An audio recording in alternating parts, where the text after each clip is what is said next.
The void is absence, it is nothingness. What goes there is removed from existence. What exists cannot be there. And yet the fourth chief agent survived his fight against the 8 knights of Cortez. In desperation to escape the strongholds of the knights, sacrificing his white flame by dimming it greatly, through the many wormholes and black holes fashioned in that battle, he was free. Through those doors he escaped, not knowing where he was going, and then he slept. From this sleep his mind awoke, and he could not see anything. He could not smell, he could not hear, he could not touch, he could not perceive anything, not even his spiritual body.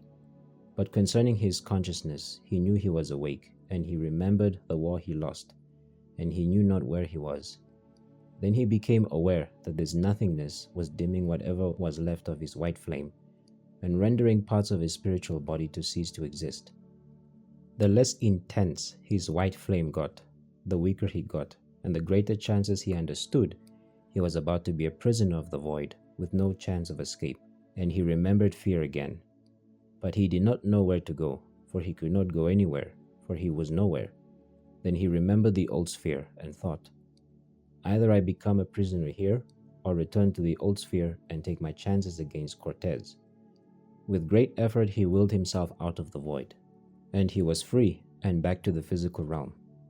He found himself traversing through those wormholes and black holes, and through the same pathway he returned to the old sphere. And then he shut those doors, not desiring to return again to that abyss of nothingness. But more of his white flame was dimmed, rebuilding that path and closing them. In land exterior, to the central land to the west, he was falling and he saw the earth, and he could perceive with his senses again. Then he willed himself to hover over that land, where he and his kin and the old governors lost the war. Although he could perceive, there is no one in existence, save the first divinity, word and voice, the 4 principalities, Governor Cortez and Lady Cortez, and their 8 knights, could sense the physical realm comfortably without a physical body. For the spiritual senses are meant for the spiritual realm only. When he observed, it was as if distortion fell upon his senses. He could see, but whatever he attempted to focus his vision straight at, always slightly shifted upward and to the right, just out of vision. Everything in his field of vision seemed to merge, and forever there was a black spot at the center of his sight, and he could see through everything unwillingly. He could smell, but what he smelt, the detail of the scent slipped from memory and seemed to morph into a foreign one that he knew was not the true scent. He could touch and feel, but what he felt seemed out of reach, as if he only imagined the feeling. He could hear, but he heard all noises in the sphere, from the smallest mechanism in an ecosystem performing its work, to male lions fighting for the right to be king. He heard it all, and great focus on what he wanted to hear was exercised. And for taste, he could not taste anything. For this reason, just like all spirits, save the 19, he despised not having a physical body when entering the physical realm, for he lost his in the war. With his white flame greatly depleted, his grip upon the physical realm was weaker. Because of this, there was little that he could do with the language of the architects to fashion a new body. And sorrow entered him.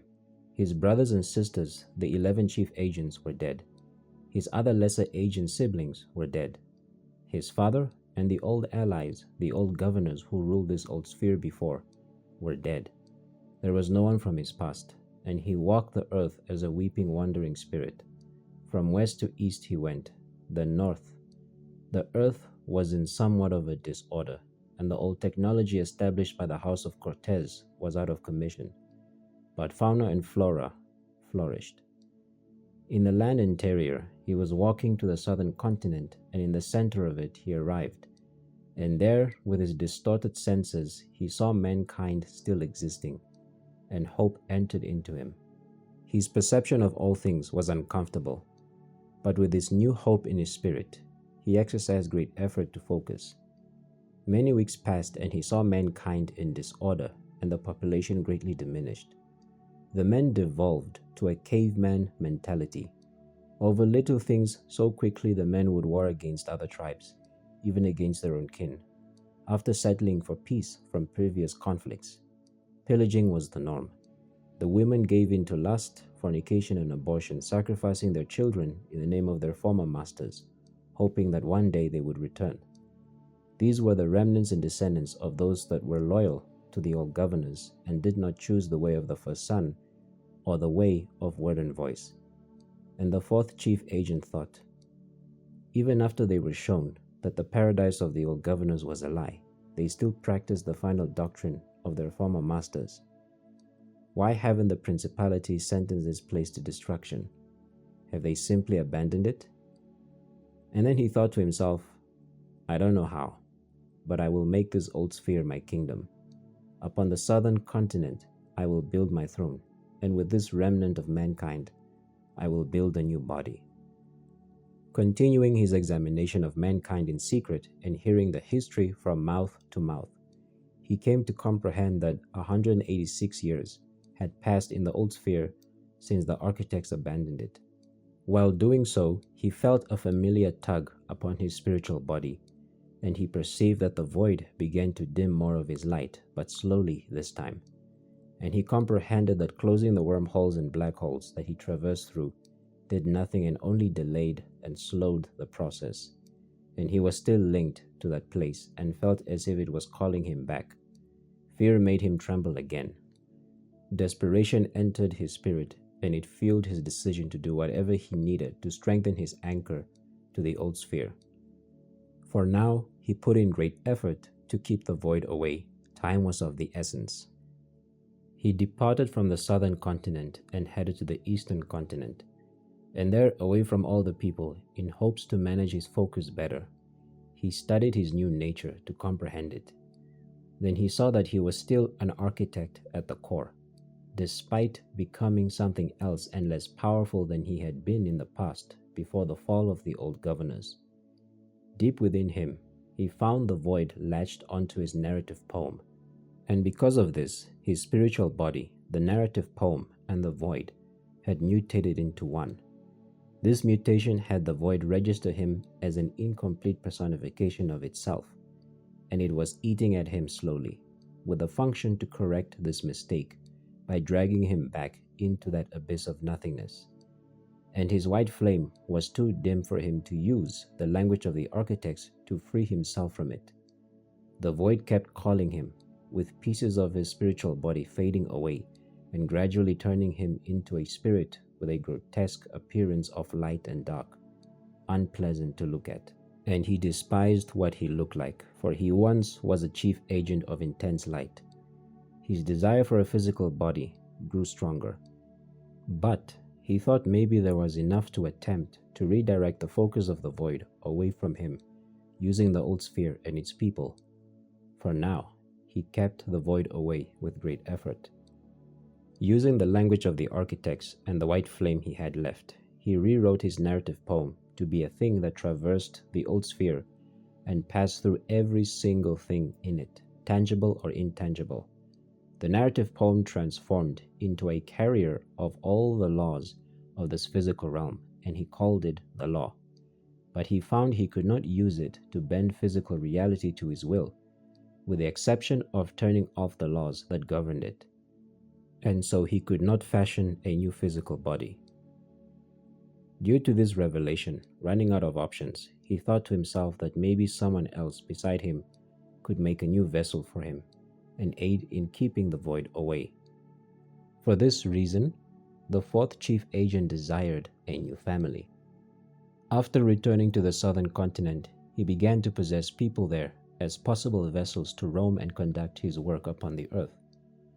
Many men and women he possessed, and they all died minutes after.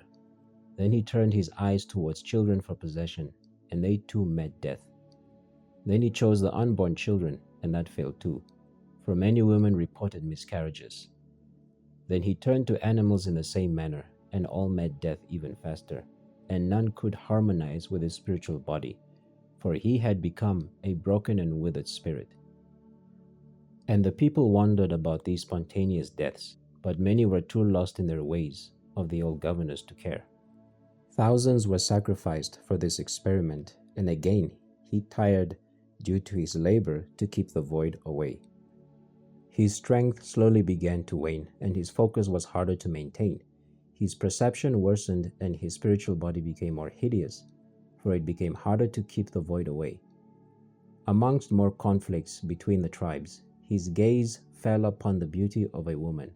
Her name was Adalisa, she of bronze skin with a well-kept afro, and he saw that her genetic structure was slightly unique than the others. With subtlety he whispered to her a way to escape the carnage. As she made her way home, he had been exposing his nature to the woman, mutating her, and she almost became a successful host. But he did it too quickly, and when he saw that death was creeping upon her, he left her body. Adalisa fainted in front of a woman who helped her, but he saw hope, for her DNA nearly harmonized well with him, and he discovered that the woman who helped her was the older twin sister, who had just conceived. To him, La Maretha was even more beautiful than the younger twin. He looked closer into her DNA and saw that she had greater potential to be in harmony with his spiritual body, and the embryo in her, he desired it as his potential physical vessel. He came to the two sisters as a spirit in their dreams and lied and said, "I was once called Thiole. I know the hardship you suffered from these cavemen and their wars. I know you endured great pain from enslavement and from the women who subjected your family to sacrificial rituals in the name of the old governors. I know you desire to be free of this. I can give you power to rule by my side, to rule this earth unchallenged, but I need your help. The tyrant loyalists of word and voice have forbidden me from entering this physical realm. After many years, I have found the key. The two of you can make this key a reality. Work with me, listen to my voice, and we shall rule together. La Maretha, give me your unborn child, and I will make you and your sister goddesses by my side." The twin sisters did not hesitate and said yes in a heartbeat, and he grew even more wary, for keeping the void away was such a heavy burden. Further south to the mountainous areas of the southern continent the three went, and he instructed Adalisa to not let go of her sister in an attempt to strengthen the genetic harmony. For many days, as he gradually exposed them both to his nature, the twins began to change physically and spiritually. Within each of them, a spiritual body with its own dimmed white flame had developed, inheriting the grotesque appearance of Thiole. For mankind in the old sphere were like empty vessels, and none had a spiritual body. And then he entered La Maretha's embryo. Then the two sisters each felt something enter them. They asked what it was, but he did not answer, for he at this moment was but an embryo. A law from him entered La Maretha's spiritual body first, then another one into her sister's, and they did not know it. More days passed, and her belly grew bigger, and the two grew larger quickly.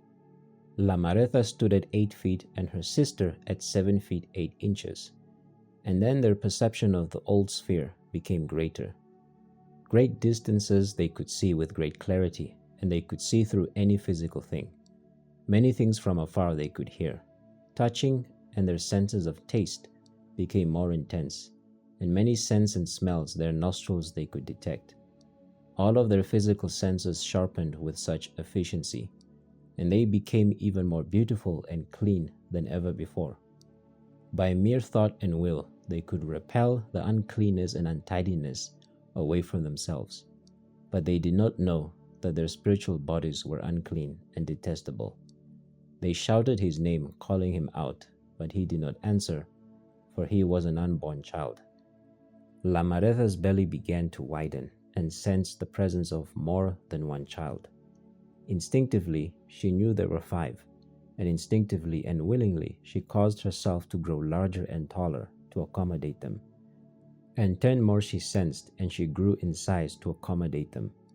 And then another 10 more, and she grew even more, for the presence of Thiole in her womb caused the embryo to multiply into many, something that he was unaware that he was doing.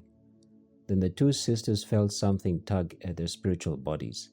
The void called upon them to take them, for the laws that they inherited came from the law, that was still tainted by the void. For many months they kept it away, and it became a burden upon them. They called upon Theole, but he could not answer. And the time for birthing came. Neither sister had given birth before, nor aided a woman in pregnancy. But again Lamaretha instinctively knew what to do. She birthed 10 children, fully matured, and then she shrank in size and height. And these she called giants, and all stood 25 to 30 feet tall. Their skin was rough and pale and greatly hairy. They were unpleasant to look upon. For many months the sisters asked, "Who amongst you is Theole?" But none answered. They were strong and mighty, but were docile, and they had poor perception, for they stumbled and fell many times. These did not inherit the architectural nature or any laws from Theole, and they had no spiritual body. Then 10 more came fully matured, and she shrunk in size and height. They were clean-looking and had the appearance of intelligence and certainty, and they stood 12 to 15 feet, and were like their mother, brown and afroed, with the exception of 3 who had a mix of brown and gray skin. These inherited the architectural nature from Theole, and thus each had a spiritual body, but none of the laws and their contamination. And for this reason, unbeknownst to them and the sisters, their spiritual bodies were clean and proper. The sisters asked, "Who amongst you is Theole?" And each replied, "I do not know who that is." 4 months after, the last 5 children in her, she finally gave birth to. When they came out, her brother had blue eyes and his sister with brown eyes, but both were long blonde-haired and had the least melanin in their skin. Then a brother and his sister came forth. They had long black hair, brown eyes, and with caramel for their skin. And the final brother came, and he had the most melanin with a short afro. Then she shrunk back to her natural height at 8 feet.